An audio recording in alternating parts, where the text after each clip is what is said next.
Welcome to the Blonde Runner podcast with Coach Laura Erickson, where she shares her healthy living tips as a running and triathlon coach and mother of 4.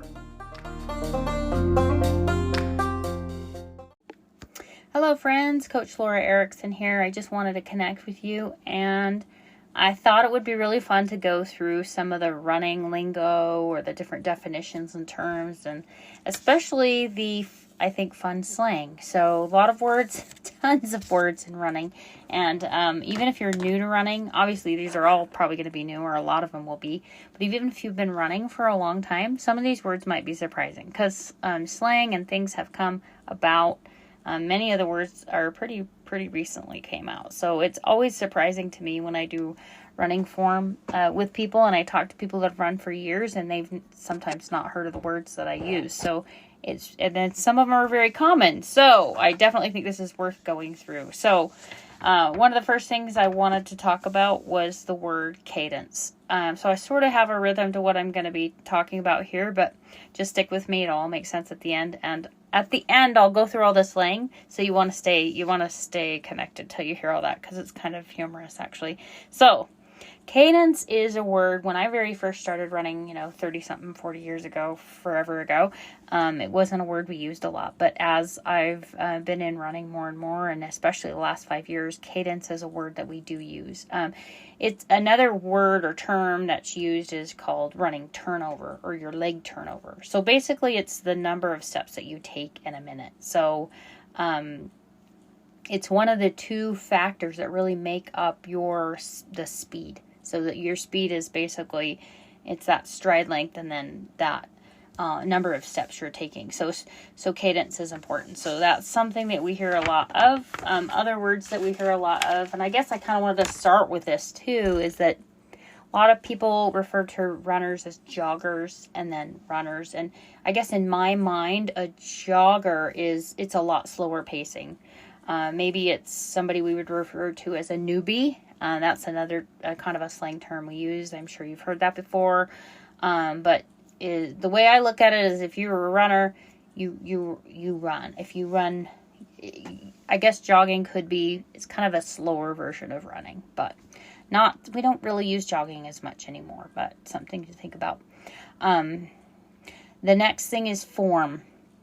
I already alluded to form, but form is basically the way that you hold your body while you're moving and how you move your body. So it's like your arm position or your leg movement. I do offer running form feedback in the sessions that I do in person in my northern Utah area. I also do online, but basically getting feedback can help you become more efficient and you can get less injury. So running form, everybody has a certain running style, and I usually don't mess with their style, but we can make it more efficient. So running form is a word you'll hear a lot. That's what it refers to. The other thing that you'll hear a lot is pace, the word pace. Pace generally, at least in America, is known as, it's usually formulated in minutes per mile. So if you're going 7-minute mile pace, or a lot of other countries like Australia or Canada, I know when I was in Africa, they referred to it as your pace per kilometers versus mile. So, you're pacing there. So, but it's basically the speed at which you're traveling. So I know on the treadmill, there's different levels of speed as well, and you have to familiarize yourself with that if you do a lot of treadmill running. I know in the car, we refer to it as your miles per hour. Obviously, we're not, if you're maybe Usain Bolt, you can go 27 miles per hour or something crazy fast like he is for 100 meters, it's fast. But mostly it's minutes per mile. In terms of, I did cover cadence a little, but I did want to suggest, that I wanted to tell you that you can track your cadence. You can count your steps in a minute. You can also download an app. I usually use a music app that gives me audible tone, and then I can work on cadence. So a lot of the people I work with, that's how I have them work on your cadence, because it's something hard to track really, unless you have a pod on your shoe or your watch or things like that can track those things. So that's something to be aware of. With stride, it's a word you hear a lot in running. There's actually different variations of the term. One of the common ones is, well, you can be either, your stride is going to be your length that you take with your steps, right? It's going to be 2 successive steps, one after the other in the distance. That's your stride length. A lot of times people will refer to something called doing strides. So kind of like a pickup, or we'll talk about that too. There's lots of different terms, but doing strides is different than your stride. Or another way people use this term is like striding out or getting a little more with each step. And kind of that ties us into the running gait. Running gait is basically the cycle of that your leg travels in one step while you're running. So very similar, right? There's pretty much 2 phases of running. You've got your stance and your swing. And then other terms you may have heard, which is sort of a sub-phase of that gait, is going to be float or flight. Basically, that float, you've heard of float with shoes.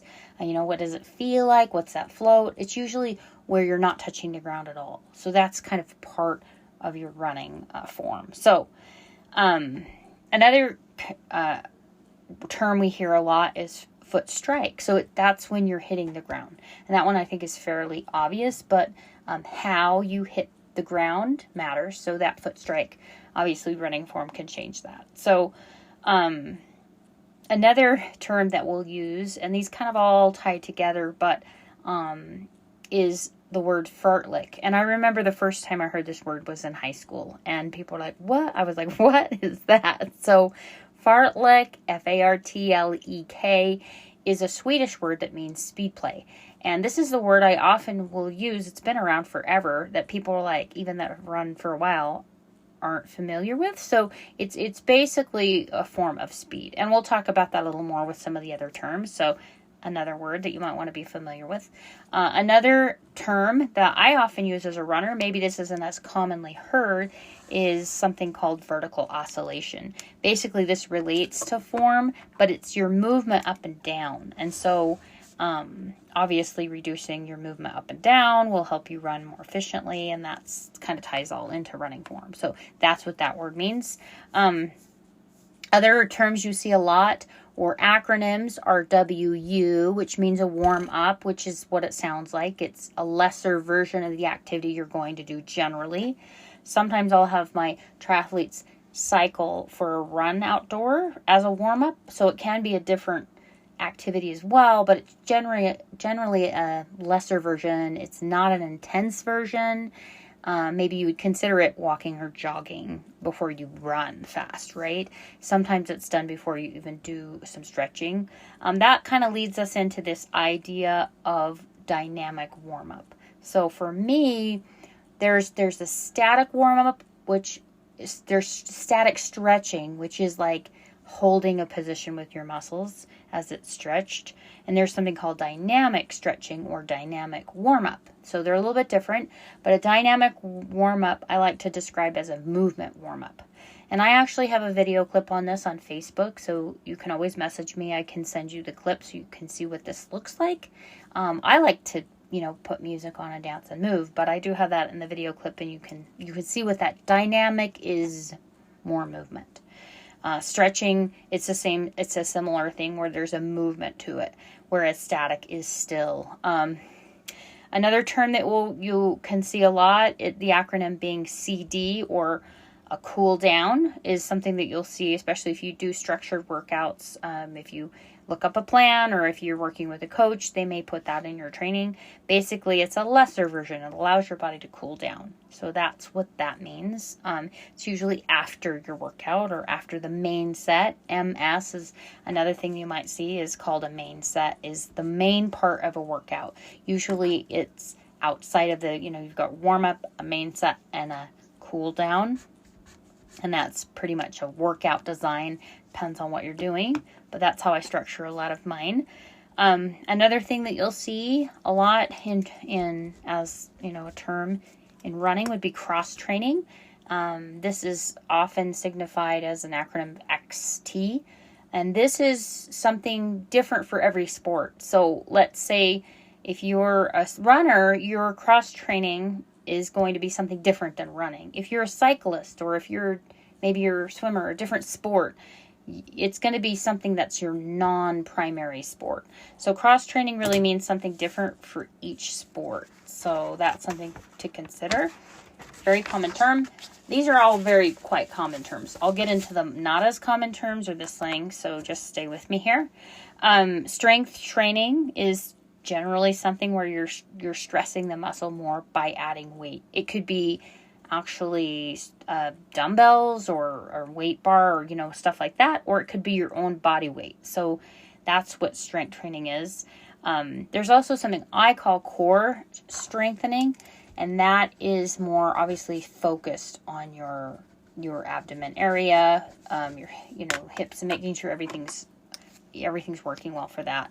On my Instagram, I do have a clip to that if you want to know what a good core strength, like a beginning portion of it. For me in my training, strength training is kind of above the core strength. It is part of it, but there's, when you're doing a lot more weights and stuff, then it's strength training. So I just want to differentiate that. The next one would be rest days. Now, rest is interesting. Often I will call R&R in my workouts or people that I coach, but rest and recovery, it's very important and needed. But there's also something called active rest. Active rest is done several ways. One, it can be a whole day. Like your whole day could be an active rest day where you're not actually getting a hard workout, but maybe you're doing something easy like walking. Another active rest would be when you're at the track and it's something that you do between an interval.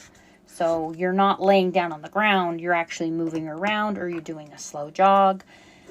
So that's also considered active rest. So rest days versus active rest, there's a difference there. Another term that you hear often with running is junk miles. I wouldn't say any of the miles you run are junk per se, but they're maybe easy run miles. They're not necessarily structured. They're just quite easy. So, and that's valuable when it comes to another word we use a lot, which is overtraining.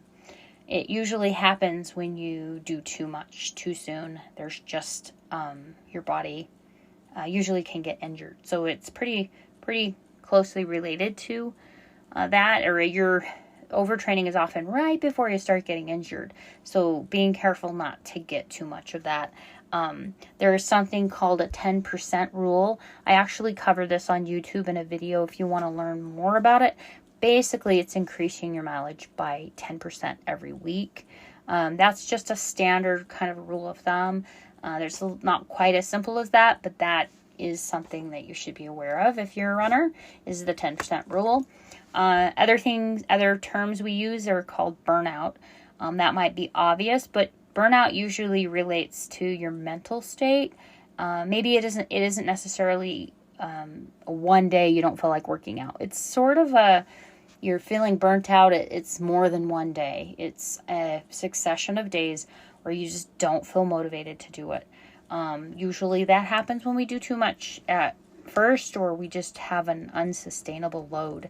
Maybe we're just juggling too much stuff. So, okay, we're going to kind of move into types of runners now.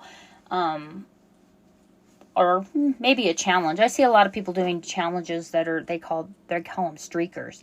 And I've known people that have done streaks of running for years. So basically it's a determined distance that you want to run. So maybe you're a run streaker. Doesn't mean you're running without clothes, no.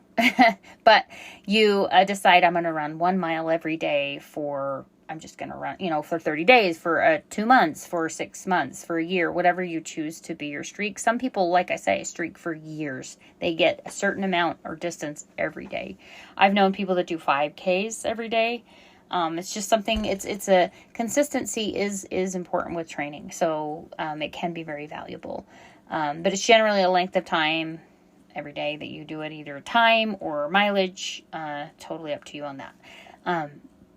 Barefoot runner is something that has kind of come about more recently, and it's sort of weaned away now, but it was those that run, of course, without shoes or minimalist shoes, which are basically no cushion. A lot of them have, you've probably heard of the 5-finger, shoes, or even a sandal. That's kind of your minimalist, very ancestric, I don't know how you explain it, theory of running to avoid injury. You build strength with your own body. It's more for trail running, I would say, with barefoot running. Another kind, I guess, of type of runner would be your beginner. You've got an intermediate level, you've got an advanced level, and elite level. And I won't take the time to define all those. I actually have a podcast that I did that. If you're not sure which level you are, listen to that one. That'll let you know. Most people know when they're elite, but the others just depends on your experience. Definitely listen in there. Another type, I guess, of runner is a triathlete. So triathletes do, of course, more than one sport, mostly swim, bike, run. That is going to be a whole nother podcast, because there's terms related to triathlon that aren't necessarily only related to running. So I've decided to do a separate podcast on that. Same with ultra marathoner. There's a whole bunch of slang and words that the ultra marathoner community uses. So definitely listen to that one. Ultra marathoners basically are defined though as those that run any distance over a traditional 26.2 mile race. Common distancers are like a 50K, which is 31 miles, 50 miler, 100K, which is 62 miles, or you've got 100 milers, even 200 milers. Anyway, that's going to be your ultra runner. Again, we have totally different, mountain goating and trail running, and there's a lot of words that they use in there, so we'll cover those another time. In terms of running lengths of races, you've got a 400 meter, which is one lap on a track or outdoor track. You got 5K, which is 3.1 miles, 10K, which is 6.2 miles, half marathon, which is 13.1 miles, and then a marathon is 26.2. These are your basic distances in races. There can be a variation of those. I want to kind of talk about the different types of terrain. So there are trail runs. Obviously, that's done on a trail. Road runs that are done on the roads, which I like to have people do a blend. Even if they're trail runner, I think it's important to get the cadence or the turnover on the roads. Another terms that are used usually with those are, I don't know if you've ever heard the term out and back, which is a turnaround. A lot of times people do a run that's an out and back. So you go out one exact way, one path, and then you repeat that path back. So you just do a turnaround. Same often when I do something called a negative split run, I'm doing the same thing. It's usually an out and back where I'm going the same route, and then I go out slower than I come back. So I'm faster the second half. And that's what a negative split is. Very effective for training, racing.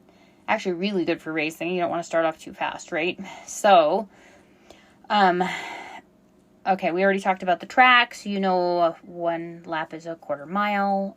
Obviously different terrain there.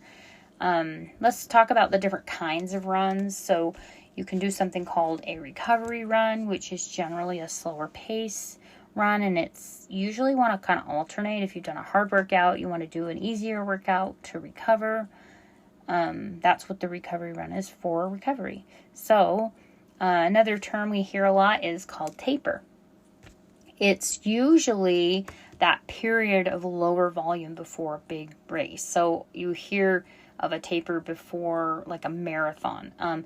Tapers can be any length of time. Usually it's between 7 and 20 days, depending on what race you're doing. So it allows your body to really prepare, rest up for that long event.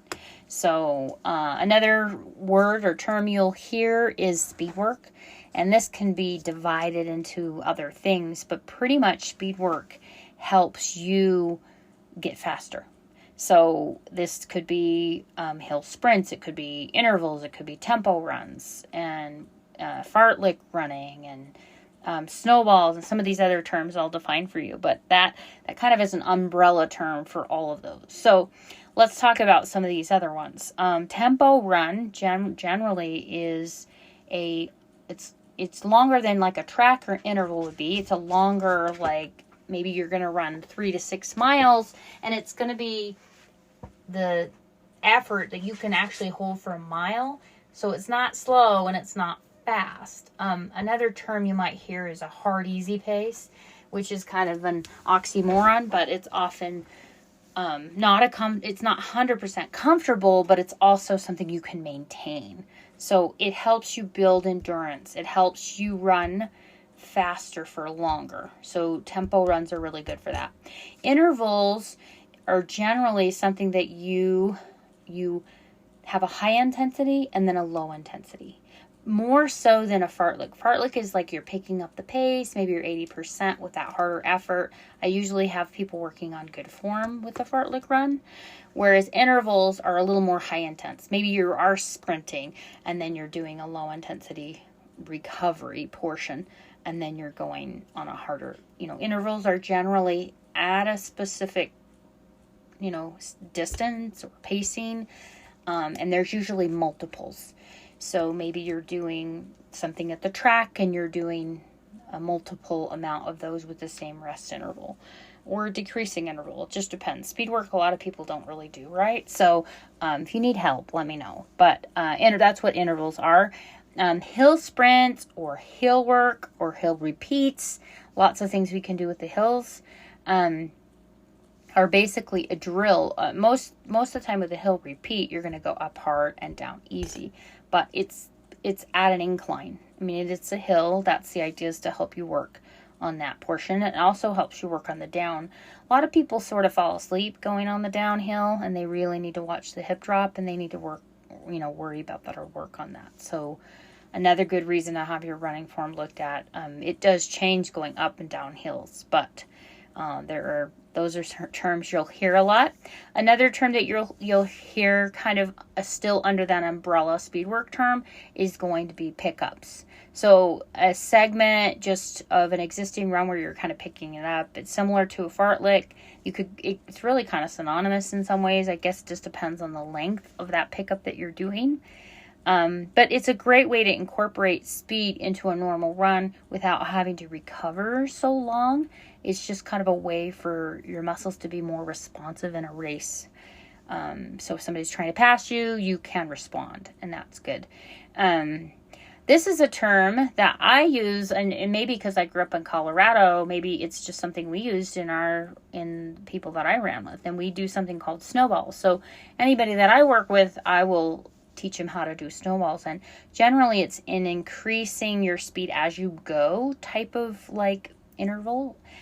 Generally it's 200 meters or less when I have people doing it, but you just want to start out slower. You increase the speed kind of like a snowball rolling down the hill. It gains speed, it gains size, right? And then by the end you're full on sprint. So it's a good way to increase your ability to sprint, especially with a finished kick, which we'll define later. So other things that we want to define are, this is one we hear all the time, this phrase is hitting the wall. So what does that mean? Generally hitting the wall means you just feel like you're mentally low. It's during a race or a workout where you just feel like you've hit a wall, like you can't go any further. Oftentimes people start walking. This is generally caused from either inexperience. Maybe you were racing and you're not sure what pace and you go too fast and then you die. That's another term we use, is when somebody dies. That's kind of after they hit the wall. So, inexperience causes you to hit the wall. Poor pacing, and also nutrition, low blood sugar. Those things can cause you to hit the wall. Let's hope you don't have to hit the wall, but I'm pretty sure most runners end up hitting a wall one time or another. It's also known as bonking. So again, you just kind of have a really, not that you can't return from hitting the wall, but it's definitely a slow point in your run or race. Okay, another thing we mentioned before was kick. The kick is the thing that's at the very end of your race. It's usually that last run, sprint, pick up to the finish. I love that part for me, particularly because I get very excited. Yes, I'm almost done, right? And the way I look at it, I've always had a pretty good finish kick because I knew that if you pass someone and you get across the line, they can't pass you back. So it's always been my motivation. And when I ran in high school, I was known as a Colorado kicker. So I like to sprint. But I wanted to throw out another term that you have to be careful. So I did learn how to run better. But sometimes I would do something called sandbagging, which means you hold back. So you have a finish kick, right? You don't put all your energy into the race. And that can be, maybe you're not going to reach your potential if you're holding back too much or sandbagging. So that's a term that is in running as well. So beware of that. And next thing, I love to teach my younger athletes this that are running in junior high or high school. I like to teach them how to do splits. Splits are a smaller, it's kind of like, think about it as you've got a mountain to run, right? And you're breaking it down into the molehills. So it's breaking down, like this happens, figuring out your splits. You could do either mile splits in a marathon. You could do half mile splits if you wanted, or you could break it down into 200 meter sprints on the track or 400 meter splits on the track. Splits being, what interval are you going to watch on your watch. That's what I like to have them do. So it kind of helps you with pacing. So it's a way to divide that down. So if you're going to do a 6-minute mile on the track that 2 laps, you need to do 3 minutes, and each lap you need to have your split at 1:30 to run an even pacing. So that's what a split is. All right. So we talked about that hit in the wall. That was a term we use. What about runner's high? I'm sure you've heard this before too. Hopefully if you're listening and you've experienced that before, because it is a really great feeling. It's kind of a euphoric state where you just feel so good. Like you feel like you're on top of the world. It's very joyful. You feel just delighted and happy. Usually it doesn't last forever, but it is something that you can experience. Usually it's in a long run, or it doesn't really happen usually until you've been out there for a while, or if you do intense exercise, sometimes you can get it. So that's what the runner's high is. Let's talk about some acronyms. RHR, also known as resting heart rate. It can also mean recovery heart rate, which is after an interval. So there's 2 different kind of ways to use that. That's useful in training. So that's going to be, your resting heart rate is how many beats you get per minute, per 60 seconds. And that's what your resting heart rate would be. And that can be very useful for overall health. If that's going down, that's a good thing. Generally, I see people's recovery heart rate after an interval or after a run. If it drops really quickly, that's a good indication you're in good shape. If it seems to linger and drop slowly, then keep working out and working on it, and eventually it'll go down faster. BPM, or beats per minute, again, it's your heart rate. So it's another acronym relating to the same thing, just what it sounds like there. There is a way you can calculate it quickly. Like if you watch your watch and count, 6 seconds and count however many beats in that 6 seconds and multiply it by 10, it'll give you a ballpark. A lot of watches, I know my watch does my heart rate, HR heart rate as I'm running, and so that's really nice to watch. I can see where I'm at, or heart rate average is really good to look at. Other acronyms that we hear with running are going to be BQ, which is your Boston qualifier. So it's a set time that the Boston Marathon has created for each age division to see if you qualify for Boston. So everybody's a little bit different. You'd have to look up your own. It depends on your age and gender. So check that out.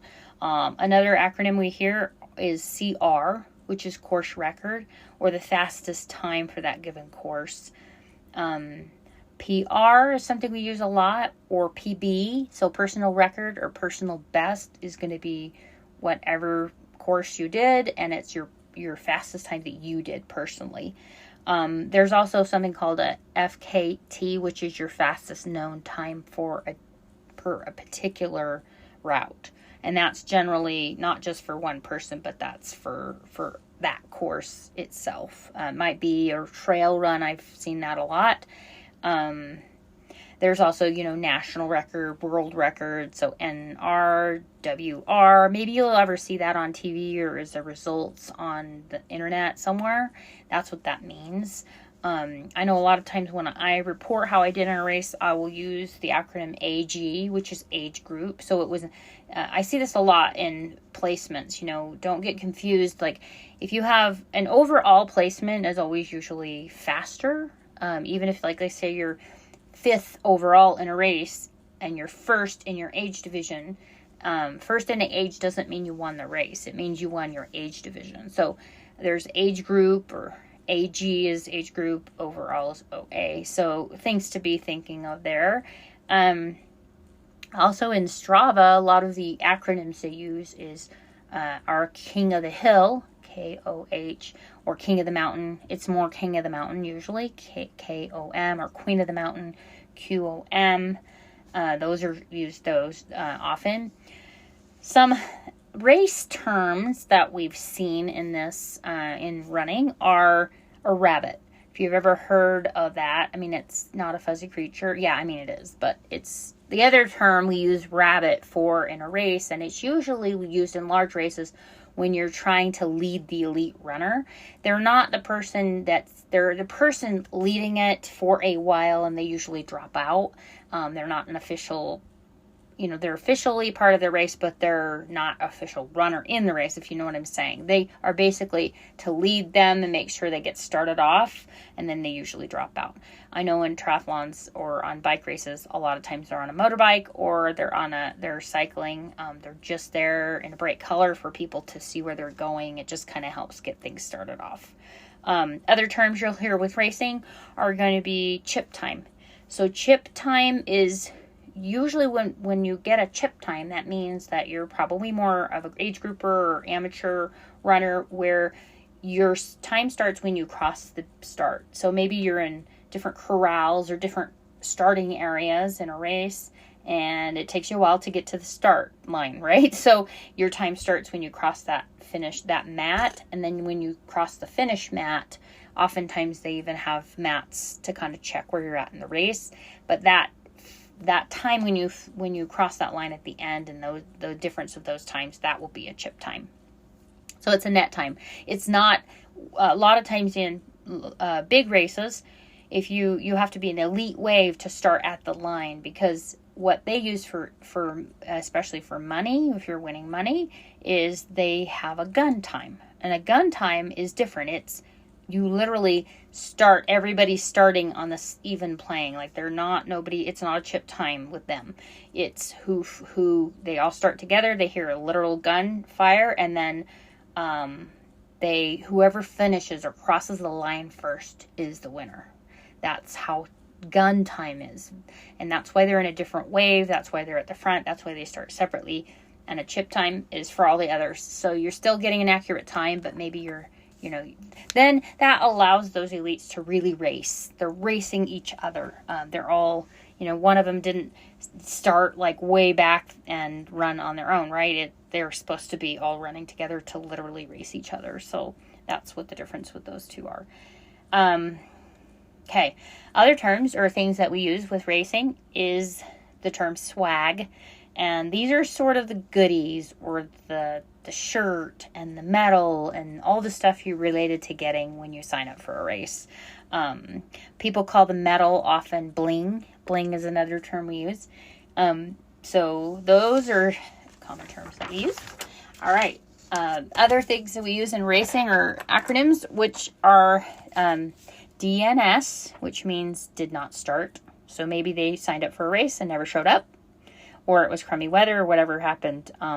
DNF did not finish. So that means they started the race, but they didn't complete it. They didn't get to the finish line. That can happen with really crummy weather.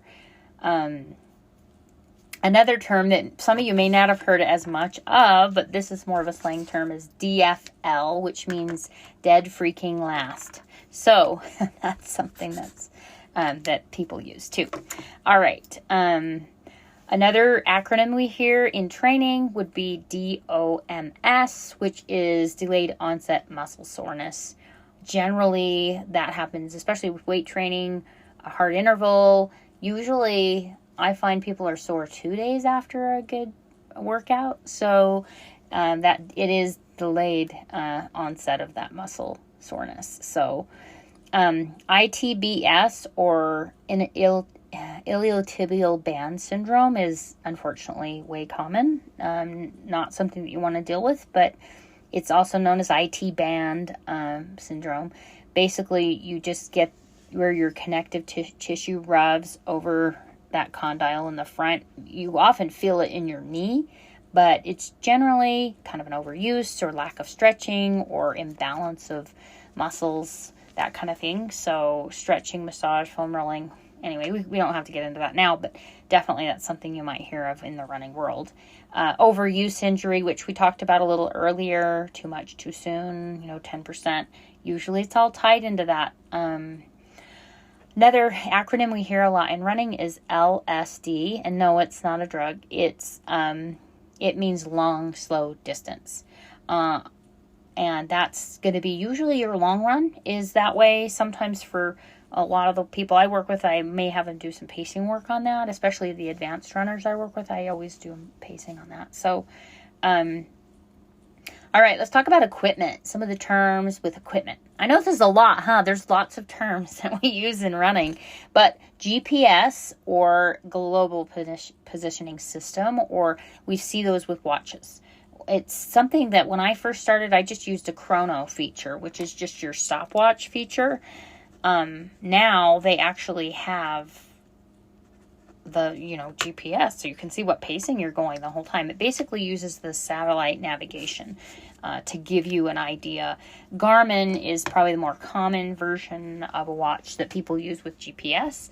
Very, very useful for training.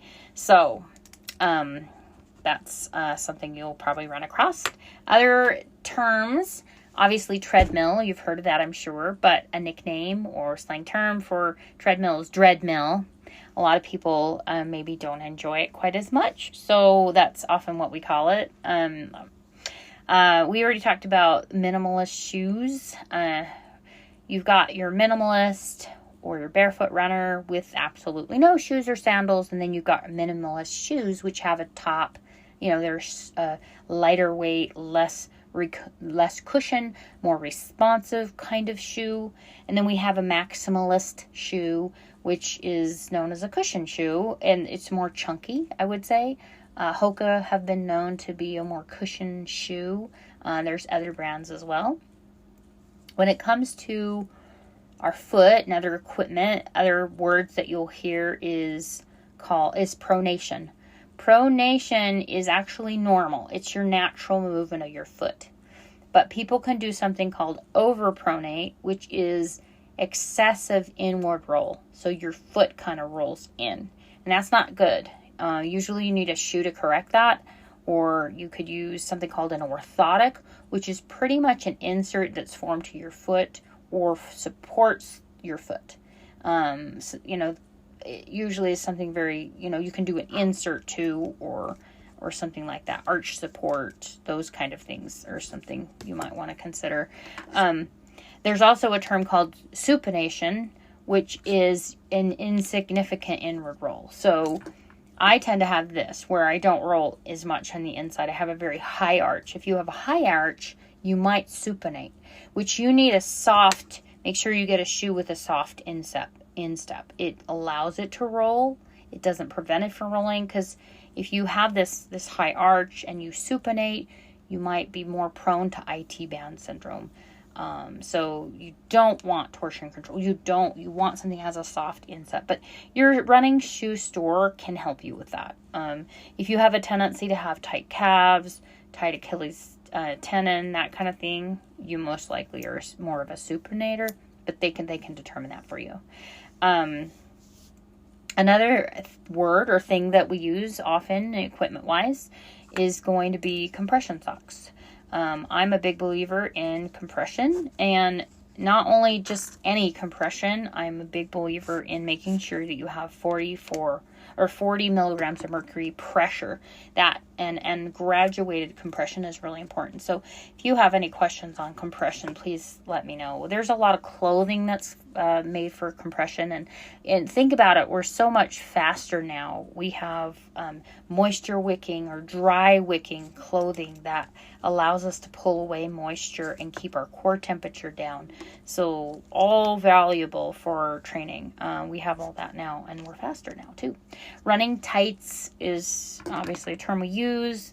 Basically, you want to make sure it's tapered at the bottom so we're not catching our toe.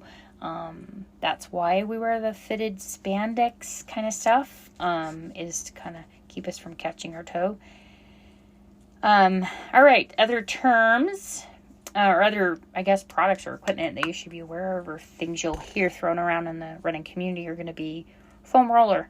A foam roller is pretty much what it sounds like. It's a cylinder, usually made of foam. A lot of times they can have nubs on them, or generally when you start, you should probably do a flat one. But basically you roll them on your legs, or you're putting your legs on them and rolling them to help with flexibility.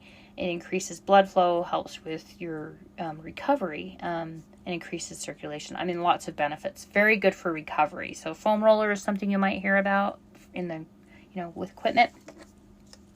Another thing that you might hear about is ice baths or cryotherapy, which is basically cold therapy. That, I can define that a little bit more. It basically constricts the blood vessels, and then it kind of slows that swelling that happens, because when you run or you challenge your muscles, you do kind of damage them, so they often will swell to demobilize. It's just what your body does. But if you can slow that down, and then most people ice 10 to 20 minutes, depends on how you do cryotherapy. There's a lot of different modalities in terms of wet or dry, or compression boots, or with ice, that kind of stuff. Then, a lot of modalities there, but it does help increase recovery. So just be aware of that. Fuel belts or fanny packs or handheld or backpacks. There's just a lot of different, I'm sure you'll hear about all these things when you get into the running world. Some of the physiological words that we hear a lot would be, maybe injury related things, would be your side stitches. Basically this is kind of your pain in your abdomen that you get when you're running. Some people think it's related to either a cramp in your diaphragm, or maybe you're a little gassy, or the food isn't settling well in your stomach. Lots of different reasons for side stitch. They also call them side sticker.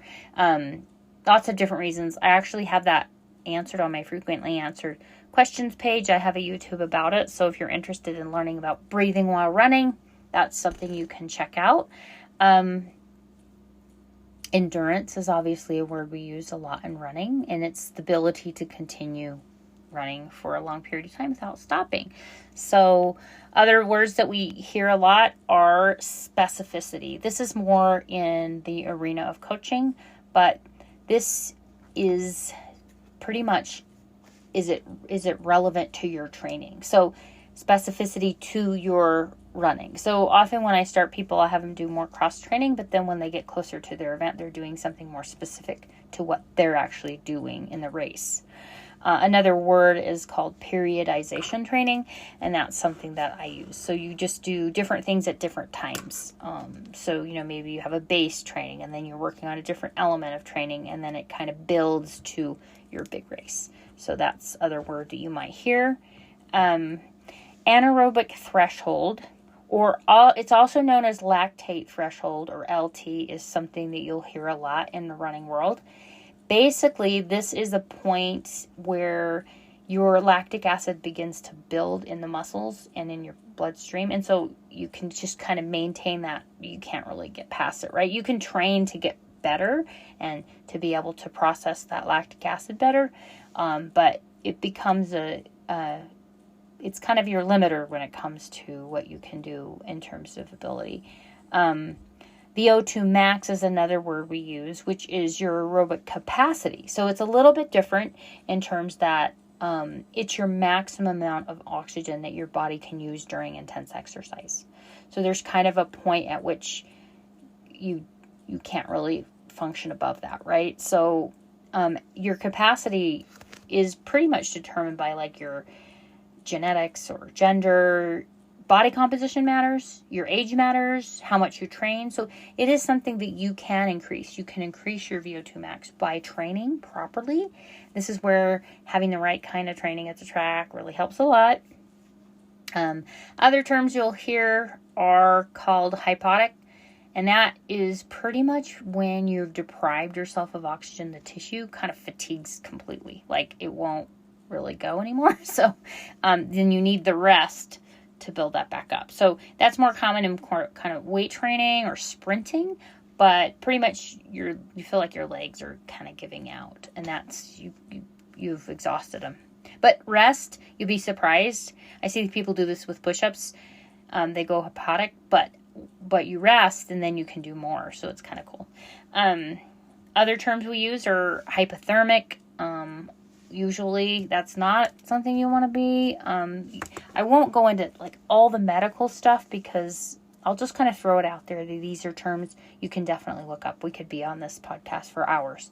But one I want to focus on a lot is chafing or chaffing. I don't know how you want to say it. But it's also known as chub rub, putting something on that will prevent your skin from rubbing and becoming raw. So when it rubs against itself, it can be very painful. You can get a rash. You can use a lot of different products to prevent that. And there's different creams or certainly Vaseline or a lot of different stuff that you can use to prevent that. Usually you see chafing with your feet or between your legs is probably the most common. I've seen people with it under their arms. So you just got to know where you're going to get those hot spots. And hot spots are usually, you can also get blisters in your shoes with chafing. So something to be aware of. Shin splints, let's hope you never have those, but can be caused from overuse or running too much. Generally ice helps with that, but shin splints, basically pain in your shin. You don't ever want it to go to what's called compartment syndrome, which is where you're really putting there's too much pressure in the muscle casing or the cavity, and that can restrict blood flow. It can be a real problem. So make sure if you're feeling that kind of pain, some of it is just getting in shape, and then some of it is overdoing it. So you got to know. That's why with my training, I ease people in, and I do a lot of cross training when they start. Plantar fascia or plantar fasciitis is something we often see. It's typically an overuse issue. Basically, that plantar fascia or fascia, I guess you could say it either way, it connects that bottom of your foot. It's a connective tissue right along the bottom of your foot. It attaches that heel to like the toe bones, and that's connective tissue. Not a lot of blood flow there. And so sometimes it can get really kind of stiff, and so that can be a problem. If your Achilles tendons are really tight, you can develop plantar fasciitis. A lot of it is, are you running in dead shoes? So it can be very prevented, but usually it manifests in the bottom of the foot, and it can be very painful. So hopefully you're not having that problem. Runner's knee is a term you'll run across a lot as well. So basically, I think this happens a lot when, of course, people do too much too soon, and our hamstrings seem to do a lot of the load actually with running, and so our quadriceps aren't always strong enough. So you can prevent this problem. It can be from muscular weakness. It can be your knee cap itself is not tracking properly just because of muscle imbalance. And so, you can get what's called, patellofemoral pain or syndrome, PFPS. And that's again, sometimes you'll feel like your knee wants to give out, those kind of things. So runner's knee, definitely get it checked out if your knees are bothering you. Some of it's just adapting to running. So a lot of things that you can do. You probably heard this acronym before. It's RICE, that's rest, ice, compress, and elevate. Those are all really good strategies for helping your body recover. So make sure you look into those. Other things that I'll just throw out these terms, like we've talked about Achilles tendons, quad is something we talk about, gastrocnemius, glutes, hammies or hamstrings, all that anatomy.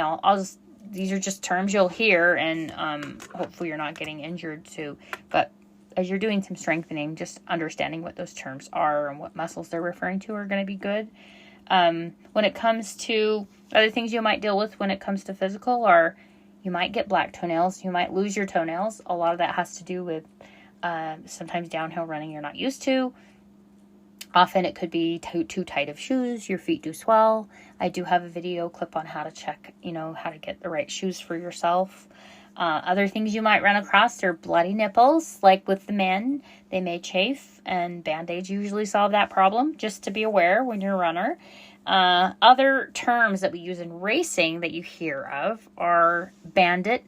Bandit is a word that refers to a participant that's doing a race that hasn't paid. So they don't have a bib. Usually it's frowned upon. I wouldn't suggest being a bandit. So other things, and I mentioned bib. Bib refers to the race number that you put on the front. You do put it on the front, not on the back. I know sometimes in pictures and books and things they put it on the back, but it's actually should be put on the front. So that's your race number. Other terms you'll hear about are carb loading, and that's obviously putting a lot of sugar into your body before a race. Definitely look at that up. There's a lot of conflicting views on that, so learning about that would be good. Other terms you'll see in running races is going to be Clydesdale and Athena, and they're basically weight divisions. So you've got your age group, and then you've got your weight division. So they usually have parameters for that, so you can check that out. And finally, to the end, we're going to talk about some of the other slang that you hear. I have dotted some slang throughout, but these are some things that I think are kind of fun. So some of the terms we hear for running are racecation. For me, that's, and a lot of people, that's traveling to a race. So it's maybe taking a vacation and racing on the vacation. A lot of other terms that you hear are sticky. A sticky is a person that drives around in a car that has tons of stickers all over their vehicle. So they're known as run stickers, of course. I'm sure you've seen a lot of those before. I think most of us have a sticker or two on our vehicle. Other terms that you hear are hangry, or you're hungry and you're grumpy. So at the same time, that's something we hear in running. Fuel is usually referring to race nutrition. Some of these are probably a little more common. Leapfrogging is a term you hear. That's usually when you're running in a race or something and you tend to pass someone and then they pass you back, and then you pass them and then they pass you back. That's called leapfrogging.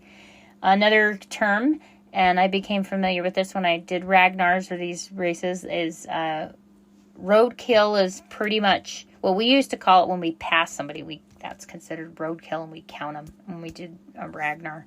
Nothing personal, just fun to push yourself. But roadkill is also known as somebody maybe that's kind of cramping on the side of the road. They have pretty much met their match. We do have some fixes for that, so just ask me about that. Other maybe unpleasant things that happen when you're running are, I don't know if you've ever heard the term fitness leak, which means you couldn't hold it. I think this happens a little more with women that have had babies. Just saying, if you sneeze, you can have a fitness leak. Put two and two together on that. Other things that we relating to this are going to be, I'm sure you've heard number 1, number 2, number 3, pee and poo, and those things. It's also known as a code brown. I'm sure you can deduce what that means. If you've got a code brown situation, you may have to use the bathroom. I'm sure you've also heard the phrase crop dusting, which basically means you pass gas as you're passing someone. Not a nice thing, by the way, to do. Please don't do that to me. I won't do it to you. You don't do it to me. Another thing that we hear a lot in running, and I remember when I first heard about this and I first saw this, I thought this was disgusting. And I actually never really did this till I started cycling because I just thought it was disgusting. But it's called farmer blow or snot rockets. And basically what that means is you hold one nostril and then you blow whatever's in your nose out onto the ground. That is a farmer blow. Totally gross, but you know what? Sometimes you don't have tissue with you, and that's what you got to do. Other words that we hear of are the trots. People have to go to the bathroom a lot during their race, so that's no fun. But that's people that have the trots. Few other ones that are just kind of FOMO. I think we've heard of that before. Fear of missing out. And then the last one is going to be DFL, or dead freaking last. I know we had another term that was similar to that, but there's another one that people use. So hopefully I've covered most of it. It is sort of entertaining, and I know that was a lot, but I could go into each one of those and define them even more. There's just so many terms to use in this, but hopefully you learned one or two things. And if you have one that I have missed, hopefully I have not, but if I have, please message me. Let me know what it is. We can add it. And until next time, live well. Thank you for joining me for this episode of the Healthy Living Podcast. Be sure and check the show notes for resources or links that we mentioned in the show. You can also find them on my website at blonderunner.com. BLONDERUNNER.com. You can also find me on Instagram at theblonderunner with an E and Coach Laura Erickson, and that's LORA. Before you forget, I hope that you will follow this podcast and like it so you don't miss an episode. Also, it really helps if you leave a review so other people can find it, and share it with your friends. Until next time, live well.